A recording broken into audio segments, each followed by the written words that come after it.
Well, hey there, and welcome to Unmistakably You. I'm Amy, and I'm a wedding planner here in London, Ontario. And I come to you every Wednesday at 8 o'clock, whether you're catching us on Facebook or on YouTube live.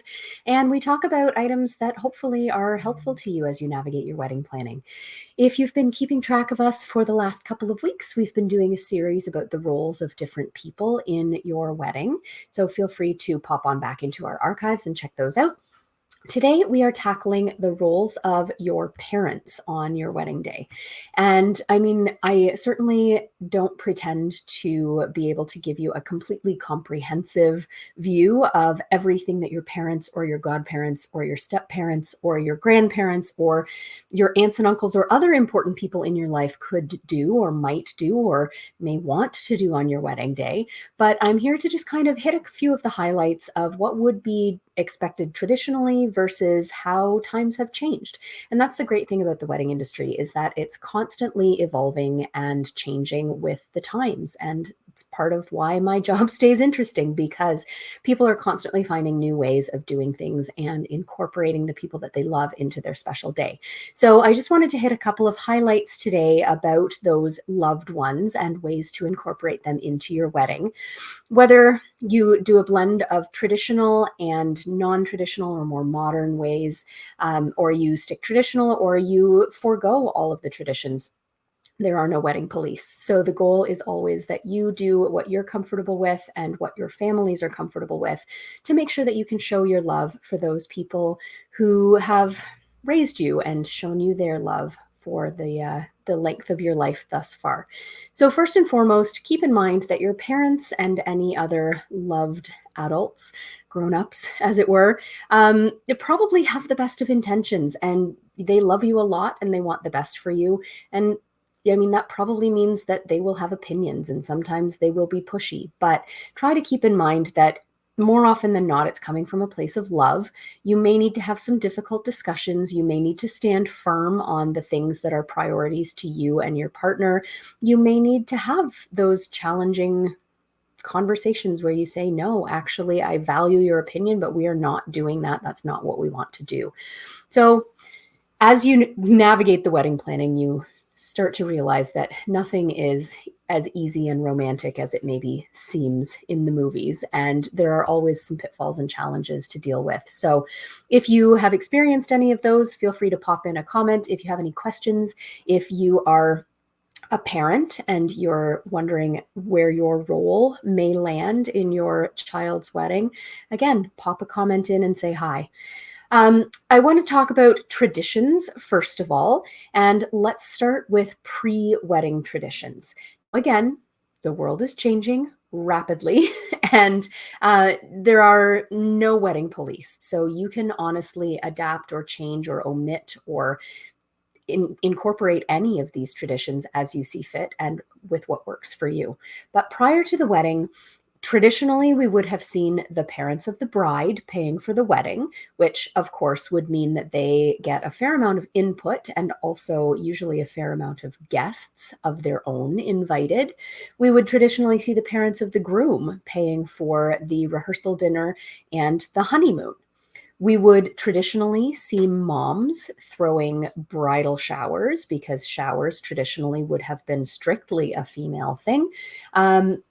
For either side of the family. So the mom of the bride would throw a shower for her family side, and the mom of the groom would throw a separate shower, oftentimes for their family side. Traditionally, the mom of the bride would go wedding dress shopping, help with setting up the registry, and act as a general sounding board for any wedding decisions, usually helping to plan if you live in a different city, giving advice, helping to keep things organized. On the wedding day, traditionally, again, mom would put bride in dress for photos. Traditionally, dad would drive bride to church to have those last few minutes with his little girl. Parents or just dad, most traditionally, would walk you down the aisle. Perhaps parents might be asked to do a reading, give a speech at the reception, do those traditional first dances. So the father-daughter and the mother-son dance would be the two most traditional ones that would happen during the reception.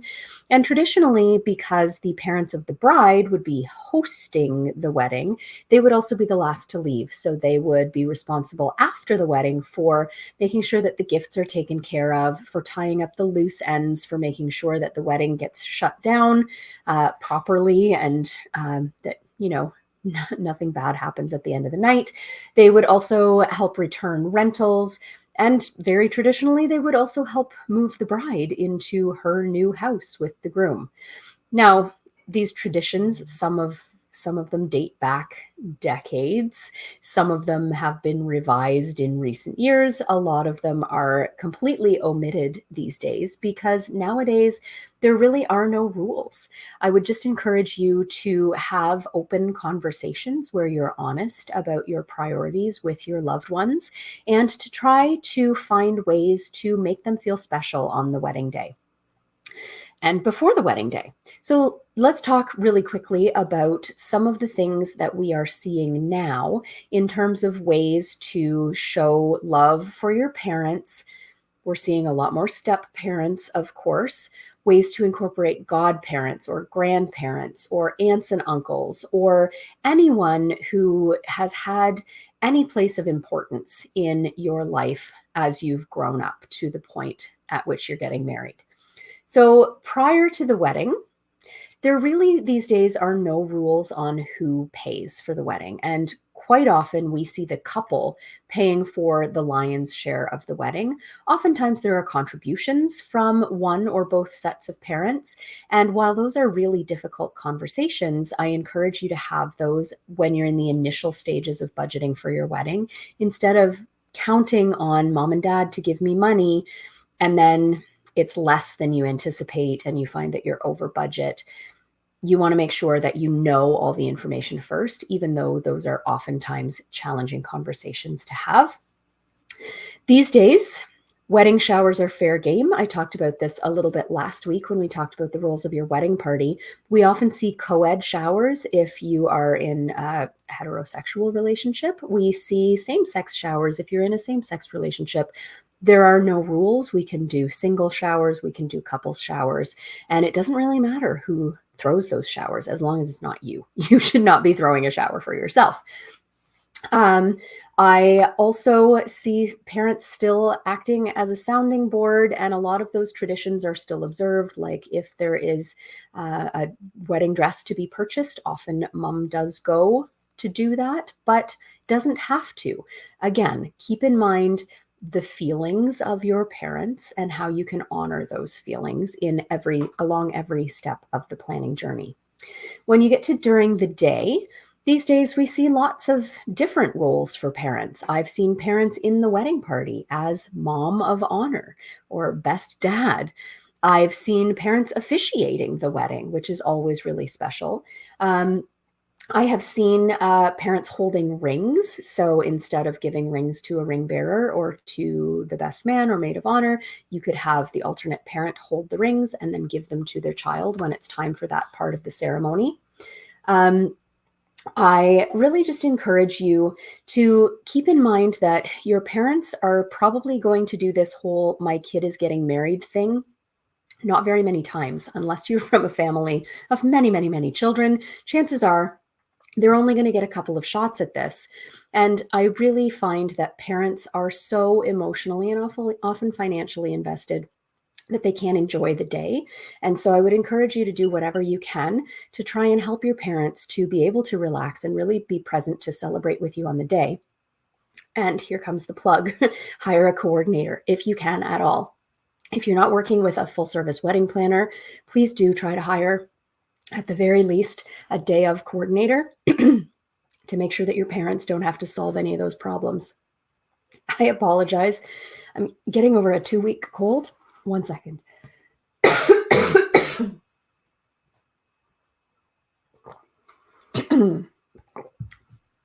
One of the many reasons I could never be an actress.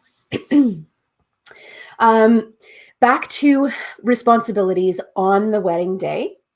We still see most couples asking their parents or one of their parents to give a speech as they're comfortable. Many still do first dances, although this can look however it feels right to you, depending on your family dynamics. We still see a lot of father-daughter dances and a lot of mother-son dances, but I also see a lot of mom-daughter dances. Or if you have children of your own, we see a lot of family dances with your kids being brought into the dance floor. You can incorporate step parents into any part of this if they've played an important role in your growing up. I also often see other family members filling in for parents who aren't there.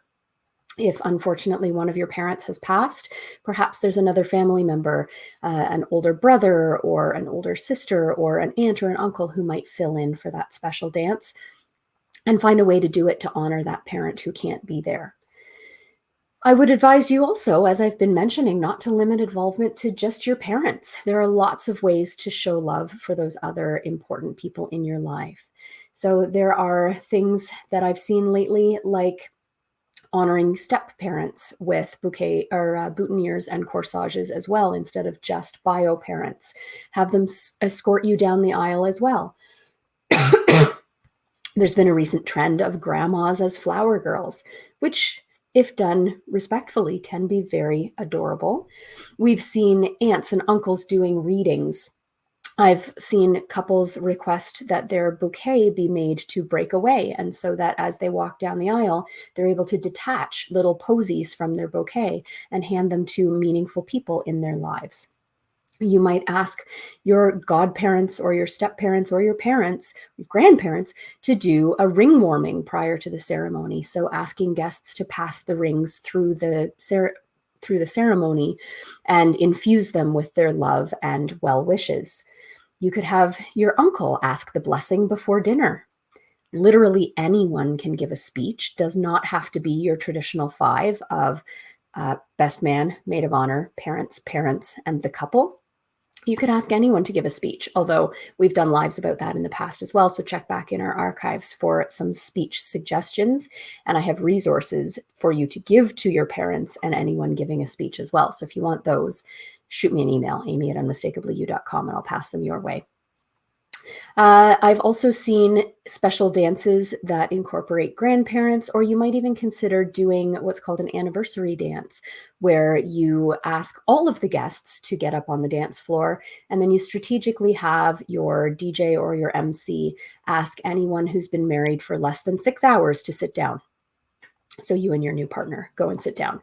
Anyone who's been married less than 6 months, less than a year, less than 5 years, and then ultimately, as guests leave the dance floor, you're left with the couple who has been married the longest, which, if you are strategic and thoughtful about this, can often be your grandparents. And that's a lovely way to honor the length and love of their relationship, and perhaps even to gift them with your bouquet. It's a lovely gesture in lieu of a bouquet toss, which we're seeing less and less of these days. So ultimately, there are tons of ways that you can show love to your parents and then to other influential people, adults in your life. Just think about your relationship with them, what would make them comfortable, how you can show your love, and remember that there are no rules. Thank you, as always, for joining me here. Next week, I will see you at the same time and the same place, where we're going to talk about the roles of your guests. Maybe something that you don't think much about prior to the wedding, but you will definitely think about on the day of, if there are guests being disrespectful or doing things you don't anticipate. So join us for that.